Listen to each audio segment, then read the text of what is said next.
The big one was over. World War II had finished. You'd think everyone would pop open the champagne and get on with it. But no, instead, the world held its breath. It was like the final seconds of a race, but the race was for the entire planet. On one side, you had the Americans. Big cars. Big ideas. They loved freedom, capitalism, and rock and roll. On the other side, the Soviets. The USSR. They were all about communism. The state controlled everything. Absolutely everything. It was a clash of titans, a global staring contest where nobody dared to blink.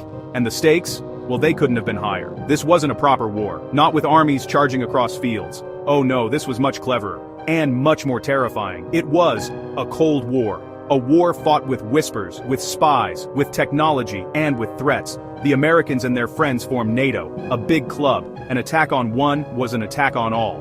The Soviets responded with the Warsaw Pact, their own gang. The world was now split down the middle. An iron curtain had fallen across Europe, as Churchill famously put it. On one side, color. On the other, gray. It was a planet divided, teetering on a knife's edge. The first proper showdown happened in Germany. Berlin, to be precise. The city was split, just like the world. The Soviets, in a fit of pique, decided to cut off West Berlin.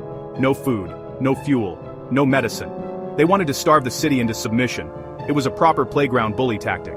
The Americans and the British looked at this and thought, right, we're not having that. They couldn't drive through, so they decided to fly over. It was called the Berlin Airlift, an absolutely biblical undertaking, a constant stream of planes. For nearly a year, Allied pilots flew everything in, coal, flour, chocolate, you name it. They were landing every few minutes. It was a magnificent two-fingered salute to the Soviets. It showed the world that the West would not be pushed around. It was daring, it was brilliant, it was also incredibly dangerous. But it worked. The Soviets, looking a bit foolish, eventually lifted the blockade.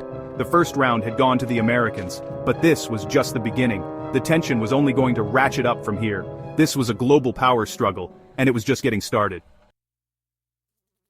Then, the game moved to the skies, not with planes, but with rockets. The Soviets, to everyone's astonishment, did something incredible. They launched a satellite, a little metal ball called Sputnik. It just went beep, beep, beep as it orbited the Earth. But that beep was the sound of a gauntlet being thrown down. The Americans were stunned, flabbergasted. How had they been beaten? The space race was on. It wasn't just about exploring the cosmos. It was about showing who had the bigger brain, who had the best technology, who, ultimately, could build the most powerful missiles. This wasn't just about bragging rights. If you could put a satellite into orbit, you could certainly put a nuclear bomb on a rocket and send it anywhere you liked.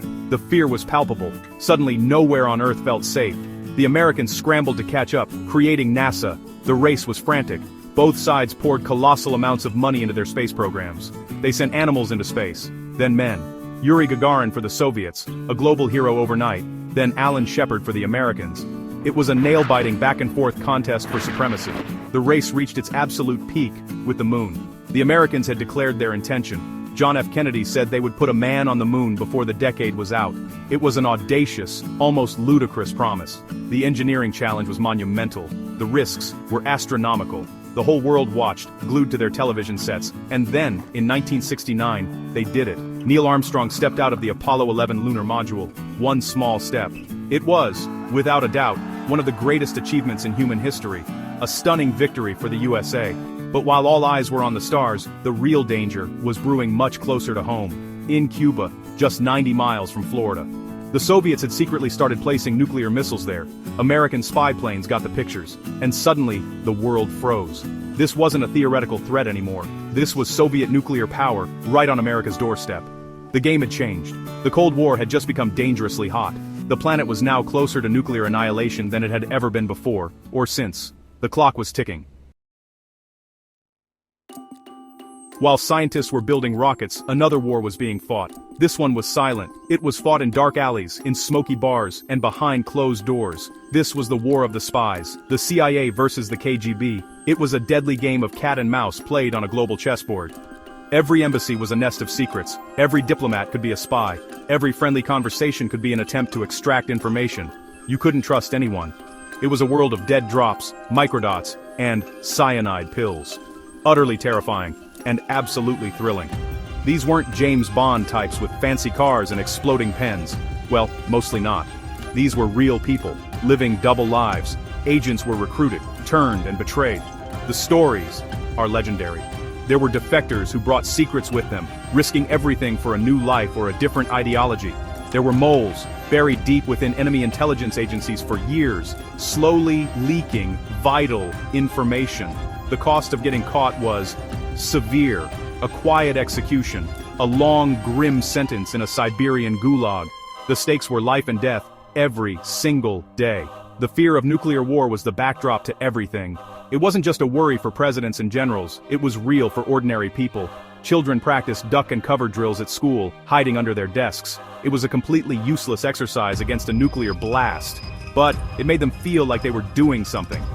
Families built fallout shelters in their backyards. They stocked them with canned goods and water, preparing to survive the end of the world. The air raid sirens were tested regularly, a chilling reminder of the button that could be pushed at any moment. This constant, low-level dread shaped a generation. The threat was invisible, but it was everywhere. It was in the newspapers, on the television, in political speeches. The Cuban Missile Crisis was the moment it all nearly came crashing down. For 13 days, the world watched as Kennedy and Khrushchev engaged in a terrifying standoff. Soviet ships steamed towards Cuba. American ships formed a blockade.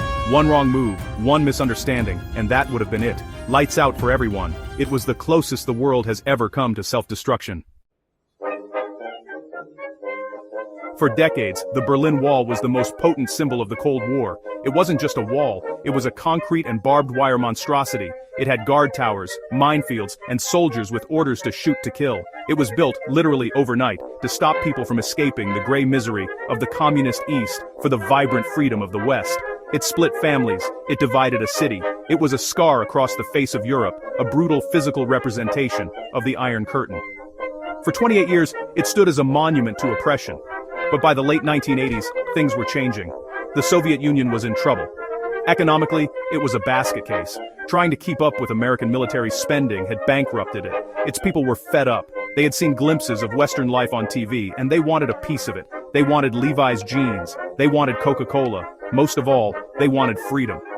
New Soviet leader Mikhail Gorbachev knew the game was up. He talked of glasnost, openness, and perestroika, restructuring. The foundations of the old Soviet Empire were beginning to crack. The end came suddenly. On November 9, 1989, a confused East German official made a statement on television. He mumbled something about new travel regulations. When pressed, he said they would come into effect immediately. That was it. That was the spark. People started gathering at the checkpoints along the wall. They were hesitant at first. Then more came. Thousands of them. The guards were outnumbered, confused, and had no clear orders. They were faced with a choice: open fire on their own people, or open the gates. In a moment of unbelievable historical power, they opened the gates. People flooded through, East and West Berliners, separated for a generation, embraced in tears and champagne. It was an explosion of pure joy. People climbed onto the wall, dancing and singing. They took to it with hammers and chisels, physically tearing down the symbol of their division. It was one of the most powerful and moving nights of the 20th century. The Cold War wasn't officially over, but right there, on the streets of Berlin, it had lost. The world had changed, forever, and for the better.